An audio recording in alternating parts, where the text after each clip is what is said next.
हरे कृष्णा। आप सभी भक्तों को पुरुषोत्तम मास की हार्दिक शुभकामनाएं। भगवान श्री हरि की कृपा से आरंभ होने वाला यह पावन अधिक मास भक्ति, साधना, जप, तप और भगवान के चरणों में समर्पण का विशेष अवसर है। जिस मास को स्वयं भगवान ने अपना नाम पुरुषोत्तम दिया हो, उसकी महिमा का वर्णन करना भी अत्यंत कठिन है। यह मास मनुष्य के जीवन को बदल देने वाला है, पापों का नाश करने वाला और भगवान की शुद्ध भक्ति प्रदान करने वाला माना गया है। आज 17 मई 2026 रविवार अधिक ज्येष्ठ मास की प्रतिपदा तिथि से हम आरंभ कर रहे हैं हमारी विशेष पुरुषोत्तम मास कथा श्रृंखला। इस पवित्र मास में प्रतिदिन हम पद्म पुराण, श्रीमद् भागवत और अन्य दिव्य ग्रंथों में वर्णित अद्भुत कथाओं का श्रवण करेंगे। प्रातः काल की पावन बेला थी। मंदिरों की घंटियों गूंज रही थी। भक्तजन भगवान श्री हरि के चरणों में दीप अर्पित कर रहे थे। वातावरण में हरे कृष्ण महामंत्र की मधुर वाणी ध्वनि फैल रही थी। उसी समय नैमिषारण्य की पवित्र भूमि पर अनेक महान ऋषि मुनि एकत्रित हुए। वह स्थान इतना दिव्य था कि वहां देवता भी अदृश्य रूप से उपस्थित होकर यज्ञ की महिमा का दर्शन कर रहे थे। शौनक, गौतम, अत्रि, अगस्त्य, कात्यायन, भारद्वाज और अनेक वेद पाठी मुनिगण अपने शिष्यों सहित वहां विराजमान थे। सभी के हृदय में एक ही जिज्ञासा थी, इस कलयुग में जीवों का कल्याण कैसे होगा? कौन सा उपाय मनुष्य को भगवान की कृपा दिला सकता है? उसी समय दूर से सूत गोस्वामी वहां आते दिखाई दिए। उनके मुख पर तेज था, नेत्रों में भक्ति थी और वाणी में वेदों का सार समाहित था। सभी ऋषि तुरंत उठ खड़े हुए और आदर पूर्वक उन्हें आसन प्रदान किया। सौनक ऋषि हाथ जोड़कर बोले, हे सूत जी, आप समस्त पुराणों और शास्त्रों के ज्ञाता हैं।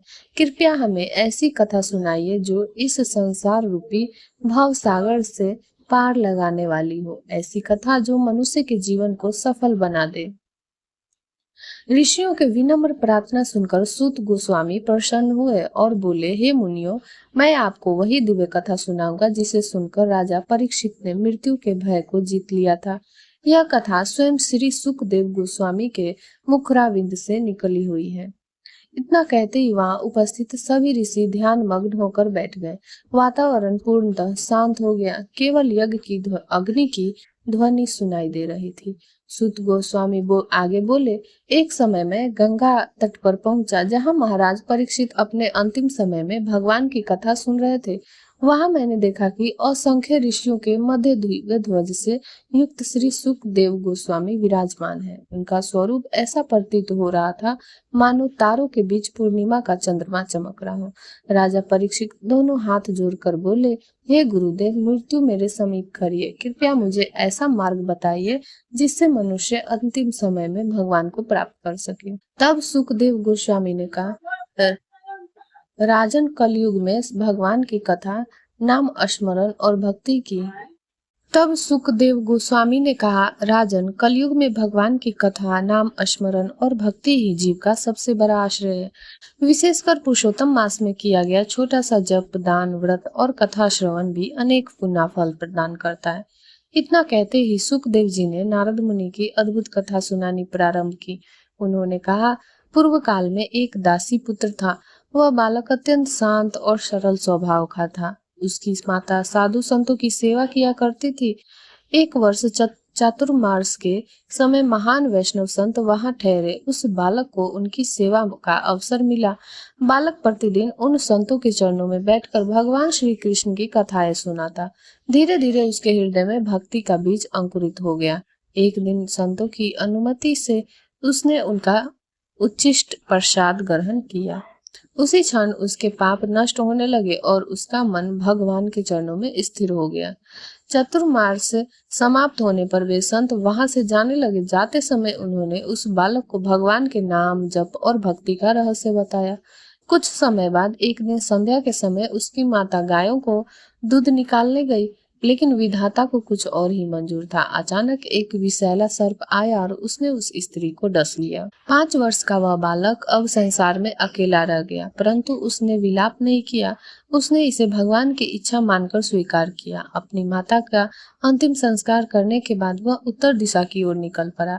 घने जंगलों, नदियों और पर्वतों को पार करता हुआ वह एक विशाल वट वृक्ष के नीचे बैठ गया और भगवान श्री कृष्ण का ध्यान करने लगा। धीरे धीरे उसका मन पूर्णतः भगवान में लीन हो गया। उसके नेत्रों से अश्रुधारा बहने लगी। अचानक उसके हृदय में भगवान श्री कृष्ण का दिव्य स्वरूप प्रकट हुआ। वह अलौकिक दर्शन इतना अद्भुत था कि बालक आनंद से भर उठा। लेकिन अगले ही क्षण भगवान अंतर्ध्यान हो गए। तभी आकाशवाणी हुई, हे बालक, इस जन्म में तुम मुझे पुनः प्रत्यक्ष नहीं देख पाओगे, परंतु तुम्हारी भक्ति कभी नष्ट नहीं होगी। इस शरीर के त्याग के बाद तुम मेरे परम धाम को प्राप्त करोगे। भगवान की वाणी सुनकर वह बालक संपूर्ण जीवन भगवान का नाम जपता हुआ पृथ्वी पर भ्रमण करता रहा। मृत्यु के बाद उसे दिव्य आध्यात्मिक स्वरूप प्राप्त हुआ और अगले जन्म में वही महान भक्त नारद मुनि बने। तभी से नारद मुनि अपनी वीणा पर नारायण नारायण का कीर्तन करते हुए समस्त लोकों में भगवान की भक्ति का प्रचार करते हैं। भक्तों, यह कथा हमें सिखाती है कि साधु संग भगवान की कथा और प्रसाद का कितना महान प्रभाव होता है। पुरुषोत्तम मास में यदि मनुष्य सच्चे हृदय से भगवान का स्मरण करे तो उसका जीवन बदल सकता है। इसलिए इस पावन मास में प्रतिदिन भगवान श्री हरि का नाम जपिए, कथा सुनिए, तुलसी पूजा कीजिए और अपने जीवन को भक्ति से भर दीजिए। कल की कथा में हम सुनेंगे कैसे स्वयं भगवान ने इस अधिक मास को अपना नाम पुरुषोत्तम प्रदान किया और क्यों सभी देवताओं में यह मास सर्वश्रेष्ठ माना गया। यदि कथा अच्छी लगी हो तो इसे अपने परिवार और मित्रों के साथ अवश्य साझा करें। भगवान श्री हरि की कृपा आप सभी पर बनी रहे। हरे कृष्णा, जय श्री हरि।